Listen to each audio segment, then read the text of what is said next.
as people who make things and as artists, the reason we build big things is to bring in the community. So for us, the community building and making things accessible is just really at the foundation of most of our projects. We just have an interest in removing barriers for other artists. Meet the people who make Burning Man happen. Around the world. Dreamers and doers. The artists, freaks and fools.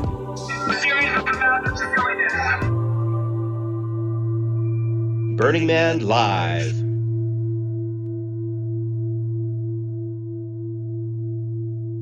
Hey everybody, welcome back to another episode of Burning Man Live. I'm Stuart Mangrum, and today we are diving deep into the world of civic hacking, desert-proof engineering, and the weird intersection where making cool stuff meets making stuff actually work. You know, we talk a lot about the big art, the 40-foot neon sculptures, the fire-breathing octopi, but there's a quieter revolution happening in the dust. It's led by the tinkerers, the gearheads, the inventors, by people who make things, the folks who look at a diesel generator and think, we can do better. Today, we're talking to some of the latest recipients of the Burners Without Borders Civic Ignition Grants.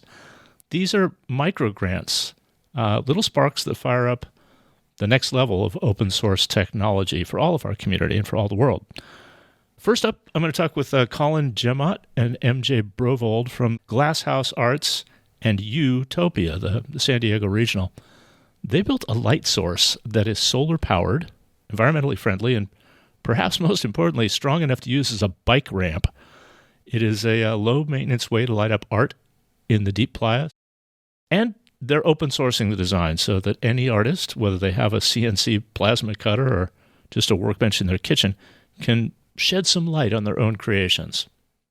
Then I'm talking with Sam Smith and Squirtle of Soak, the Portland regional.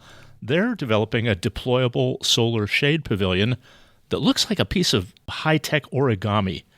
Imagine a structure based on scissor linkages that expands into a star shape to provide shade while soaking up enough sun rays to replace a generator, a noisy, fumy, finicky light tower generator. Sam also tells me about trash-eating robots and a 3D printer that turns recycled plastic flakes into large-scale art. It's not the party. It's practicing for a future where we don't need to, poison the planet at every step that we want to self-express. Whether it's talking to a fish through an underwater speaker or figuring out how to make a giant pop-up book out of metal that will actually fold, these stories are about the amateur, for the love of its spirit of Black Rock City, taking the skills we have, throwing them into the communal blender to see what new ideas can happen when we all put our heads together. Today, we're talking to some of the winners of the Burners Without Borders latest round of Civic Ignition Grants. First, I want to talk to Colin, Jemmott, and MJ Brovold, whose design, the Lux Capacitor, was one of the honored projects. They're both part of the San Diego Collaborative Arts Project, which produces a very popular event, Burning Man event called YOUtopia. That's a Y-O-U, Topia. And they've been lead artists on the Temple of Floating Compression, which was not only at YOUtopia, but also at Saguaro Man, and made a visit to our favorite town, Black Rock City. Welcome, guys, and congratulations on getting a grant. Yeah, thanks. Yeah, happy to be here. I know it's not a genius grant and doesn't have like a 6-figure award on it, but it's still pretty neat. What is a Lux Capacitor, other than being maybe a Back to the Future joke? Yeah. It's a self-contained, robust, affordable light source. Primarily, we had designed it to light art, but also to light infrastructure. Basically, just the idea is, not having to think about power or lighting or something makes a lot of projects more accessible for people. Yeah, that's right. I brought one. Colin is holding up a white box with a black solar panel on one side and a floodlight on the other. That looks like something I could probably drive over with my truck and wouldn't destroy it. Absolutely. It's got places to lag down, and I've actually used it as a bike jump. So it's pretty robust. Fantastic, because I know that when art out in Black Rock City is not lit, the art itself could be driven over. So what were some of the other design considerations in putting this together? We wanted something that would be easy for artists to use, that would be relatively inexpensive, that would stay lit all night. And an important consideration is that it's environmentally friendly. So for us, that means not only that it's solar, but that it can be reused for a number of years. So one of the technical things that I'm really excited about with this light is it uses an off-the-shelf solar light that's like, $13 at the hardware store, but it uses an 18650 lithium-ion battery, which is a replaceable. Oh, cool. And that's the thing that normally goes bad with these. The solar keeps working, the LED keeps working, the battery goes bad, people throw the whole thing away. This thing could keep working for decades, conceivably. So that's pretty exciting. Yeah. How long can it illuminate it to go? And how long can it go with of cloudy or I'm not going to say rainy days. I don't want to jinx next year's Black Rock City. It does last all night in good conditions. Some of the lights were able to last all night, but the one that was where the panel was facing north instead of south, we weren't successful there. Solutions we found, if instead of putting it on the white setting, you put it on a color setting, it uses a lot less power. And then MJ took it to the burn, so got to have that experience with the weather this year. Yeah, so last year at Burning Man, we brought the sculpture, and so we thought this was a great opportunity to test out the lux capacitor by lighting our project with it. And it lasted throughout the night the whole time, had no problems. I basically installed them pre-event during build and walked away and went and checked them a few times, but they were just fine all night. I will say that they are, not as bright as a lot of things at Burning Man, but for the purposes of our project, which was just, lighting a sculpture, which itself had no light component to it, it worked fine and stayed lit the whole time. We did, in fact, get some rain that year. We didn't have any problems with the light or the solar panel, but we did have some problems with our surface finish.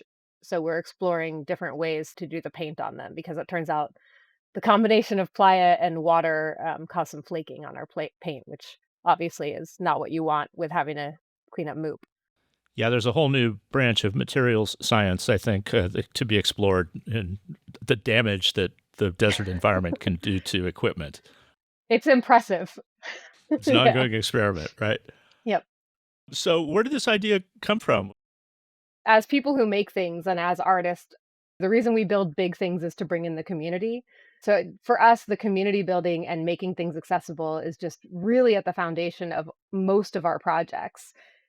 We found that trying to convince more and more burners that they should bring art to burns, people might have an idea of an art piece they want to bring, but then thinking about how to light it and how to deal with bringing power can be a challenge. And so we just have an interest in removing barriers for other artists, making a just self-contained piece that could light their artwork that people could just bring in, put some anchors in the ground and walk away, would remove a lot of barriers. So we really wanted it to last.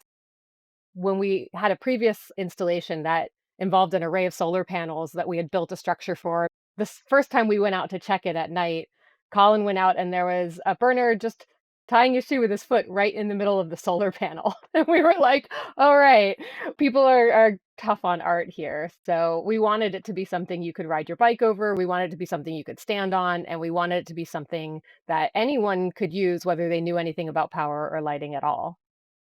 Outstanding. So what will this modest but impactful check for the grant project allow you to do? What are you working on?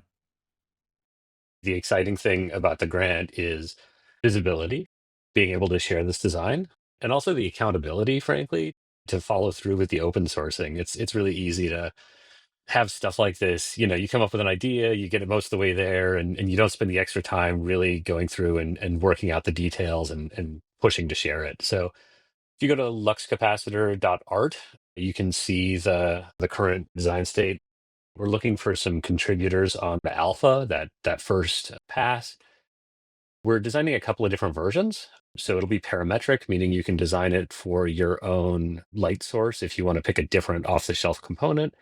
And we're also making ones, this one is welded together, which is a thing that we're comfortable doing, but we know not everyone would be. So we're designing another version that you'll be able to bend up and pop rivet together with tools that you'd be able to piece together for under $100. So pretty accessible, getting into making it thing.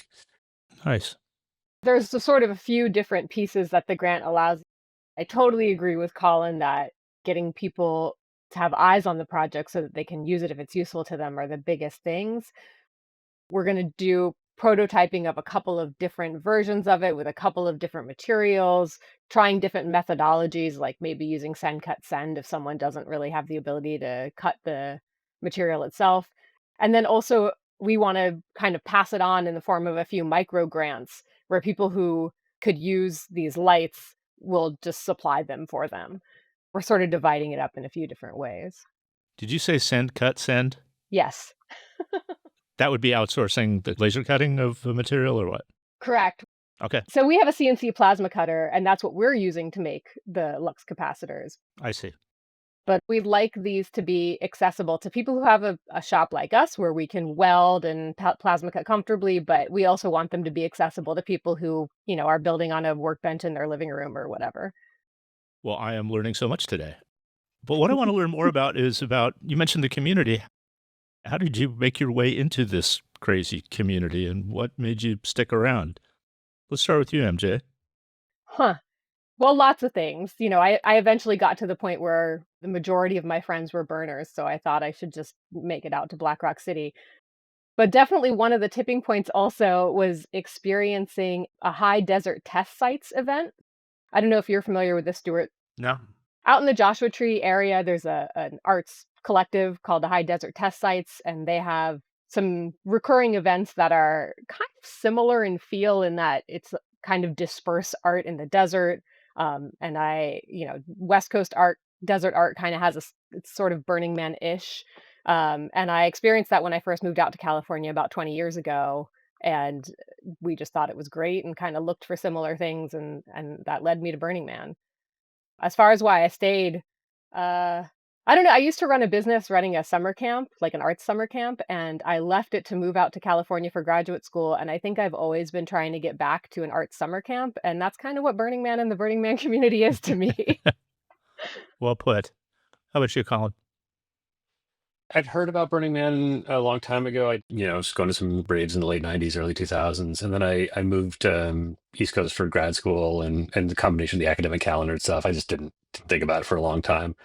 When I moved back to California, I was like, oh, what are the raves you're doing now? And they're like, oh, no, we stopped that. We're doing this other thing now. So I went out with them and man, I never, it's always a little embarrassing, but it changed my life. And I took away a different thing. I think I came away totally inspired that amateurs could do large scale off grid projects together. And so after I came back, rather than an art project or a theme camp or whatever, my parents had bought this land up in the mountains in the 80s.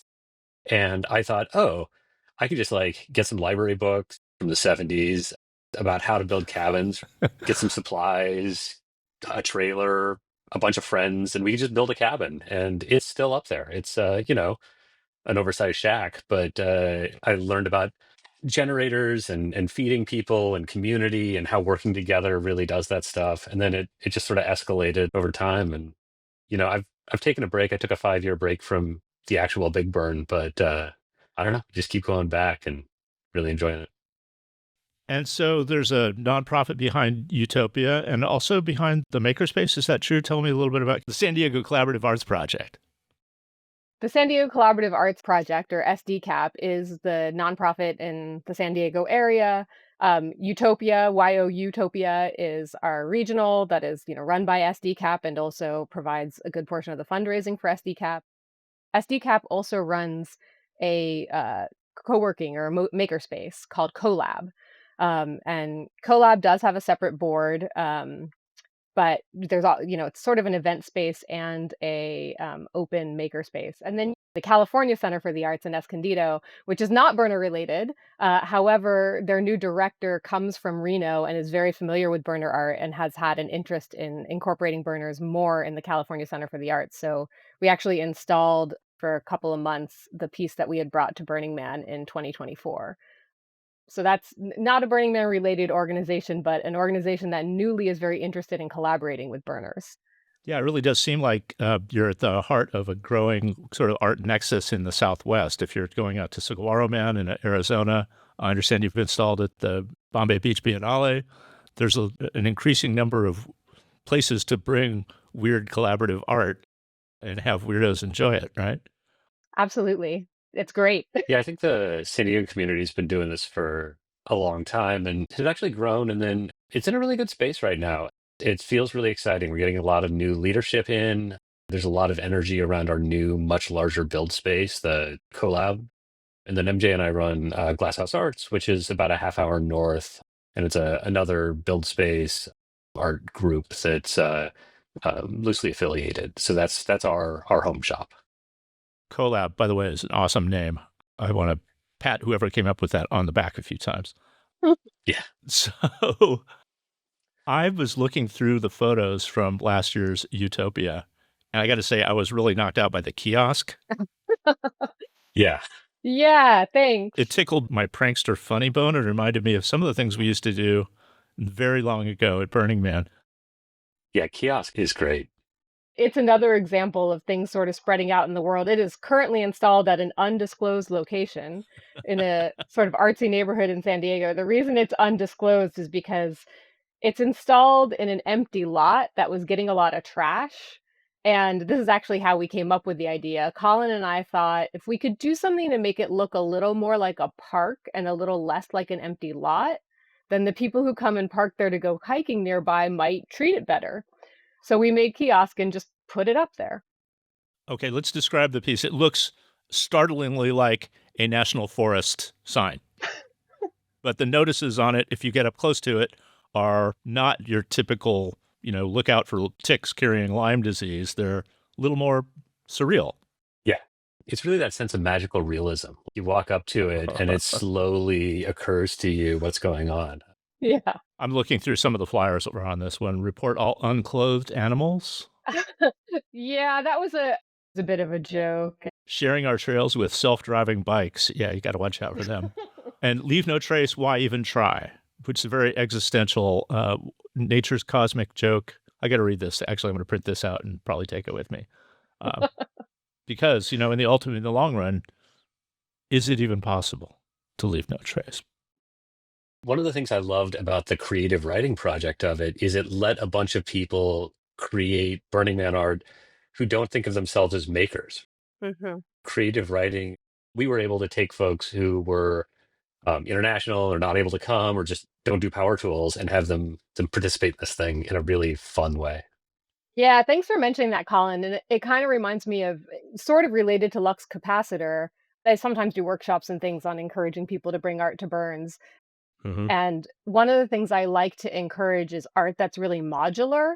And there's a couple of reasons for that. One is you want to have a thing that you wouldn't be embarrassed about that you're pretty sure you can achieve. But then you also want to have a much bigger thing that maybe you can achieve if things go right. And in particular, having that modularity include many different ways of creating things, I think is really valuable for community building. So, like Colin said, with this piece, we had some design work, we had writing work. Hmm. With the big piece we brought in 24, we had a bunch of sewing that actually Colin's mom led the team on. And so we do really like having these projects that involve a really diverse array of skill sets and also that have degrees of success depending on, how your fundraising goes, what Mhm. people you can get on your team, all those kinds of things. And if people are traveling long distances and don't have the means to haul large objects long distances, being able to share the load and split it up and allow people to bring things that are less bulky. Mm-hmm. I'm a writer myself, so that's how I got into Burning Man, was bringing nonsensical copy to Burning Man. So, yeah, super interesting. What is next? Oh, God, so many things. So many things. One thing is we're really excited that we actually have two people who we met as individuals who did not think they were artists and weren't yet burners, who are now planning to bring projects to the playa and are working on honorary applications right now. And we're just really excited to support them and have new projects being built in our shop. We are also bringing a project to Black Rock City this year called Our Own Devices, which is a giant metal pop-up book. Oh, wow. And we're also bringing a new thing to the Bombay Beach Biennale, which is called Echoes of the Dying Sea and is a bit of a sculptural/sound piece. Sound piece. So, Colin, you get to use your background in, what's your degree in again? Sonic physics? In acoustics.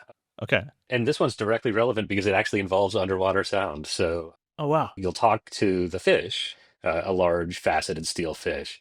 The sound gets picked up by a microphone, gets played on an underwater speaker, travels through the water, gets picked up by an underwater microphone, and then comes back to you. So Echoes of a Dying Sea lets you actually talk to the sea and hear your own voice sort of distorted and warped by the traveling underwater. Exactly. I'm fascinated by pop-up books. How does a giant pop-up book open and close, or does it? It does open and close. We are still in prototyping. You can actually find prototype videos on our website. We basically studied different mechanisms used for paper pop-up books and thought about the properties of steel versus paper and found a mechanism that we thought would translate to steel. And we built one prototype of it so far, and that part of it seems to work. There's still lots of puzzles to solve. In January, we never have the answers about how our artwork is going to turn out. Okay. Well, I always save this question for last. It's a tough one for some people. It's an easy one for other people. What is Burning Man and who cares? How do you describe it to people who don't know what it is or ask you, do you go to that thing? What is that thing?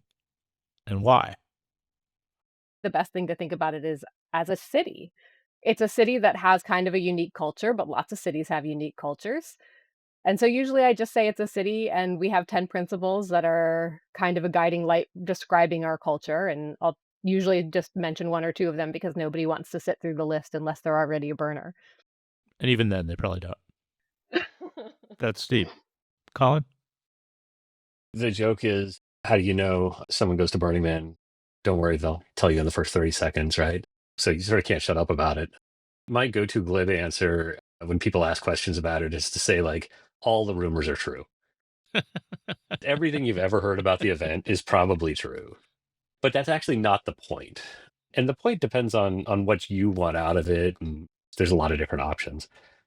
For me, it ends up looking at this point a lot like a deadline for large scale art, a banner that's really good to gather people around to sort of fundraise and build art together. I found if you try to do this just with no sort of flag, people don't get nearly as excited as when you have this like unifying thing that you're doing it for. And then honestly, the event itself is kind of a group camp out get together. It's spending a lot of time with people that I don't get to see enough. Even folks I live in the same city, we never spend days just sitting around in camp chairs talking to each other. And that's really the reason I keep going back. Well, I would love to spend some time in camp chairs sitting around talking with you guys some more. This has been really fun. Mm-hmm. I'm looking at the map, and I live in Baja now, so I'm pretty sure that YOUtopia is my closest official regional event. So may see you in the fall out there. Nice. Yeah. Thank you so much. My guests today, Colin, Jemmott, and MJ Brovold. Thanks for coming on the program. Thanks. Great talking with you. Yeah. Thank you.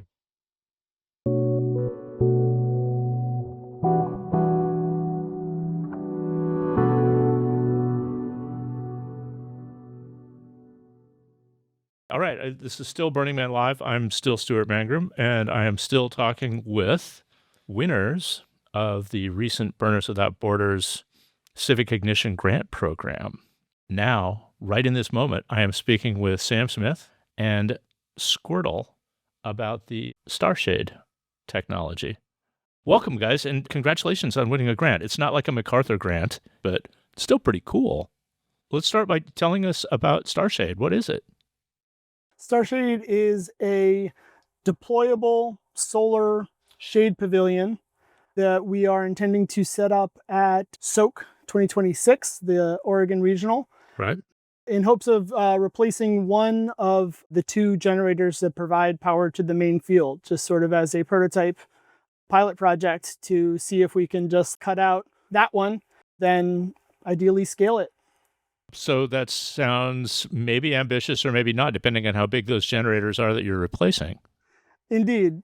It is kind of a big generator, but it's a light tower generator, and so it provides both light for gate and the path lighting and radio repeaters, stuff like that. That one was the one that is probably doing less work of the two, so we figured let's start with the easiest one. With what kind of output? The total running wattage, overnight is maybe 3 to 5 kilowatt hours. Cool. And the design is I think, what caught everybody's imagination, right? The star design of the folding sort of origami shape. I've noticed on your site you have other star things that use that same expanding triangle yurt framework sort of technology. It's kind of a hard thing to describe and an easy thing to look at. They're called scissor mechanisms or scissor linkages, accordions. And if you imagine like a cuckoo clock or like the security gates, if you start looking for them, they're kind of everywhere, scissor lifts. And they're really fascinating structures. And for years, I've been playing around with making little models and stuff.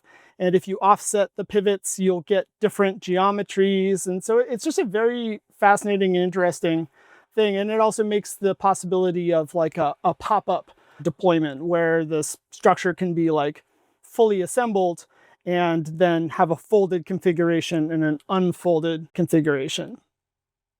So I'm curious to learn a little bit more about Precipitation Northwest, which is the nonprofit up in the Portland area, and about Soak. Maybe Squirtle, you can tell us a little bit about the Portland scene for burners. Sure. Precipitation Northwest is our 501c3 nonprofit. They support not only Soak, but also our decompression burn-on. They also manage and oversee our burner barn that's local up here in Portland. That's actually available for use in the community, also where we build our major burnable structure. It's an event space and it's a build space, both? Yep. We recently had a fundraiser there for theme camp. Fun. Also stores all of the Soak infrastructure. Okay. Soak is roughly what size, what number of humans attend that event?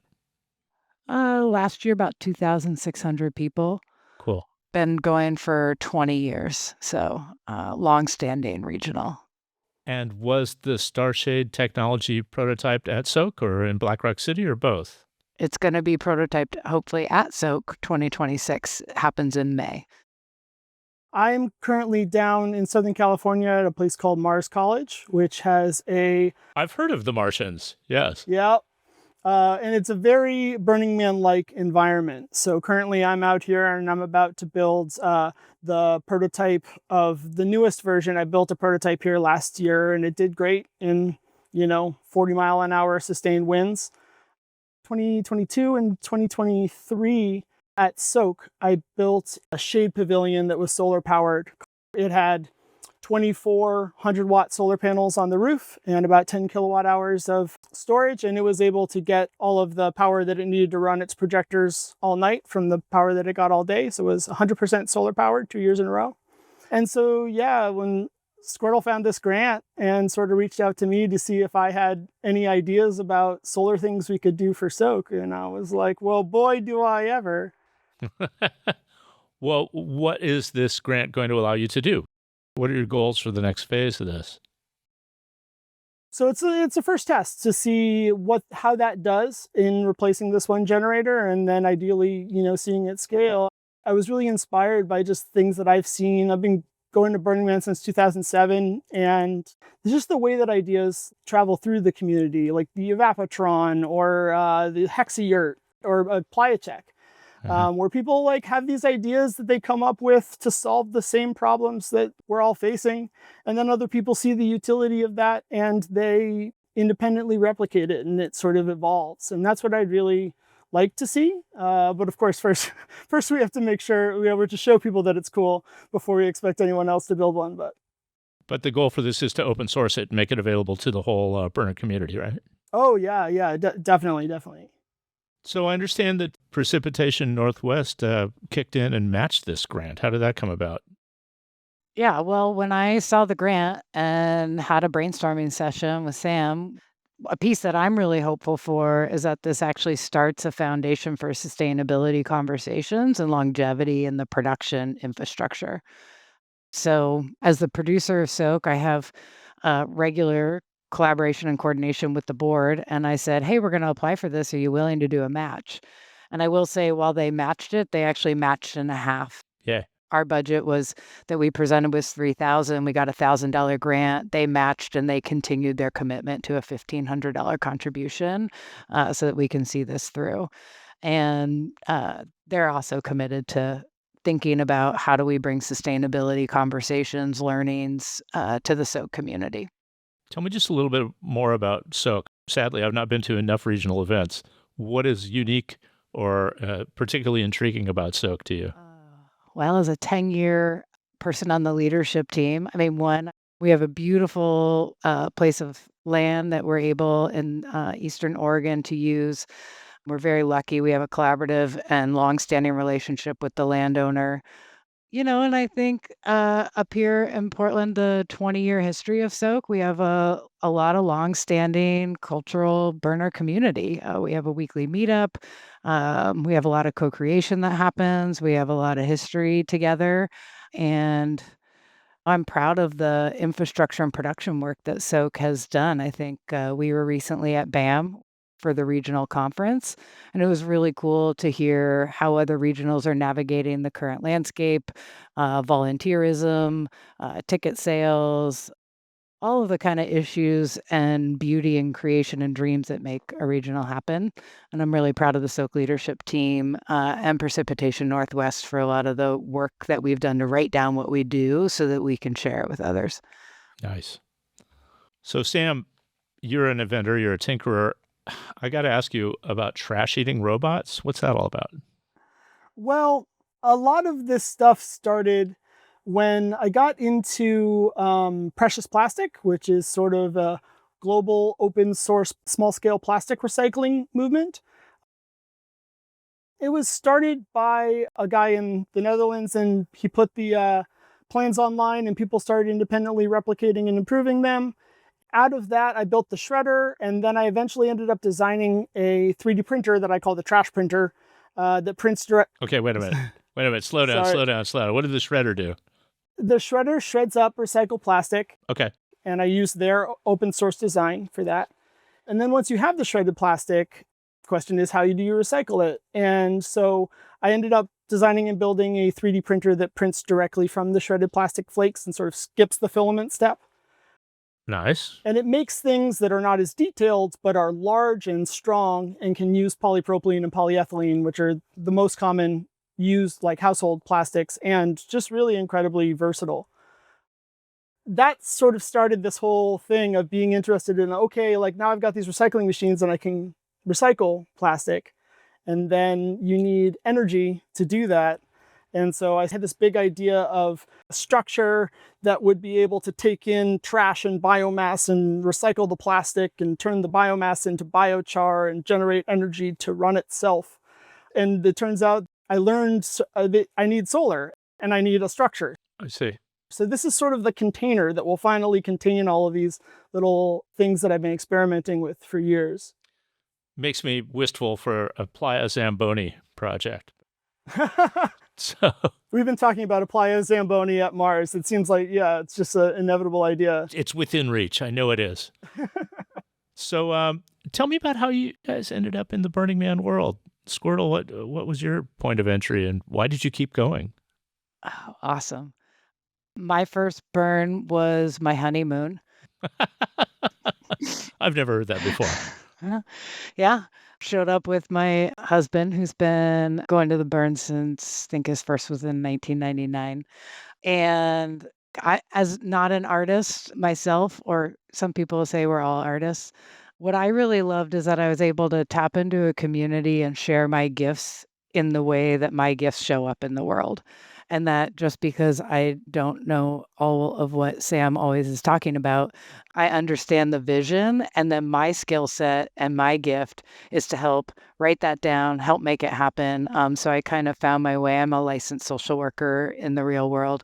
So I've done Zendo and crisis mental health work and behavioral health work in sanctuary at my beginning years at the Burn and at Soak, and now into administration and leadership.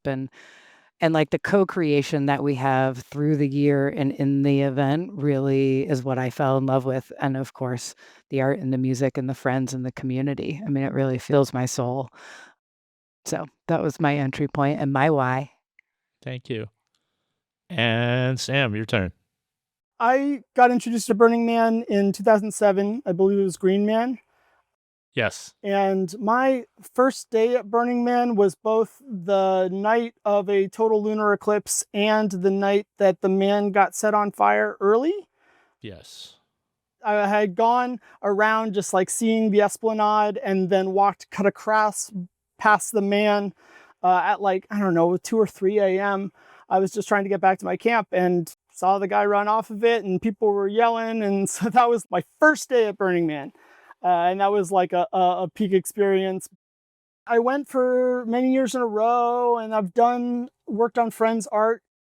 A huge thank you and shout out to Precipitation Northwest because they definitely started, doing art for Burning Man or trying to get an LOI in or get the honoraria is a high bar.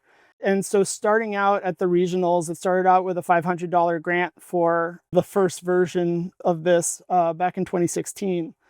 So Soak has been a huge part of it too, of just that sort of regional culture and the ability to make art for my friends.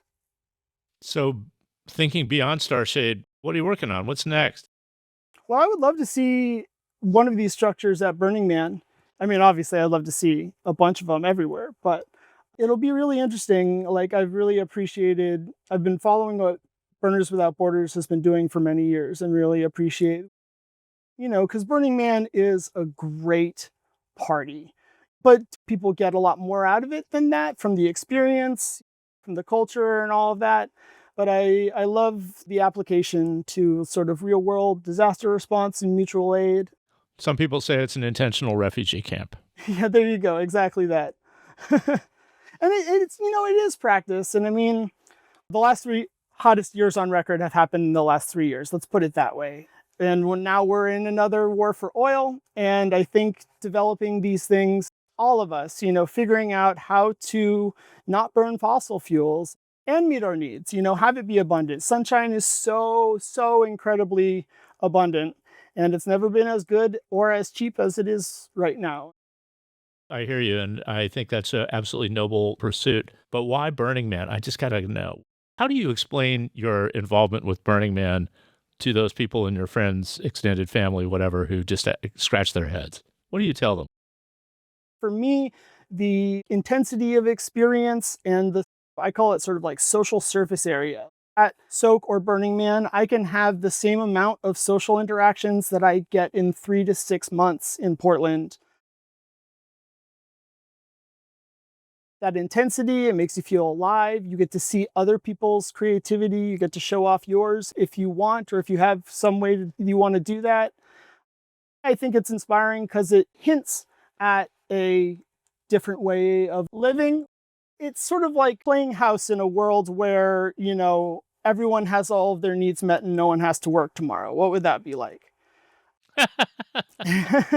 and so it is constructed Yeah.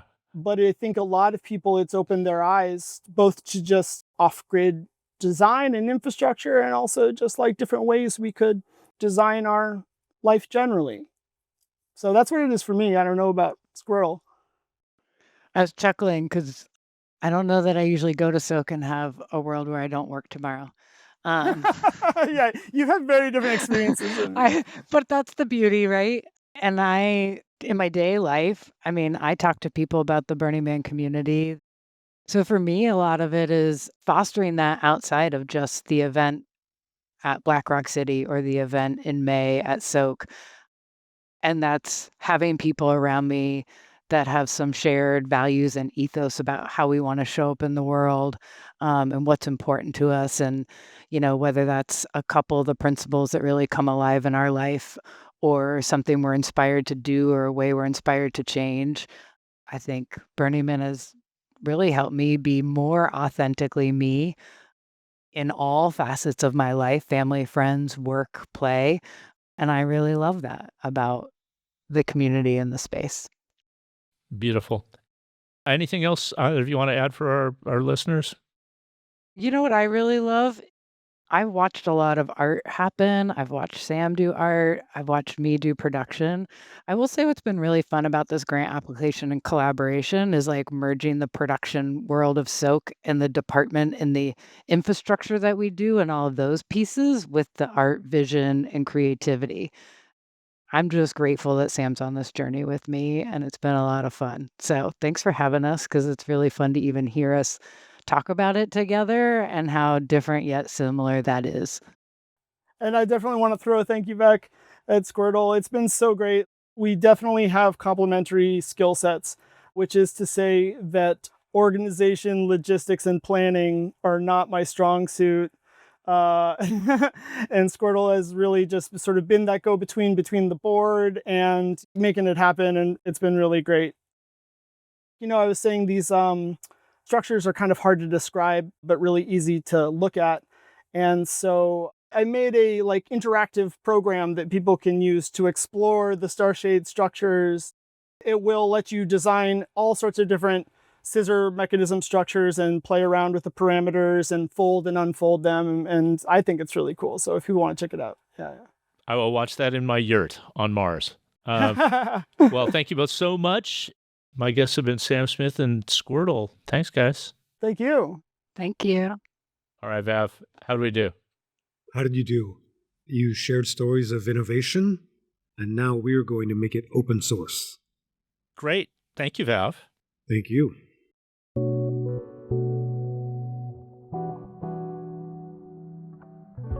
Burning Man Live is a fractal of the Philosophical Center, which is a fractal of Burning Man Project, a public benefit 501c3. The nucleus, the seed, the 0-point center of the Burning Man global community. Donations from burners and the burner adjacent keep our fractals fractaling. Right now, you can pay it forward. You can seed the next fractal at donate.burningman.org. We even built a new website for you. Thanks to the communications department here at HQ, specifically DJ Toyle, K-Bot, and Stuart, and me, Michael Vav. I just thanked myself. And he's been gone 7 years, yet his words still guide us on the regular. Thank you, Larry Harvey.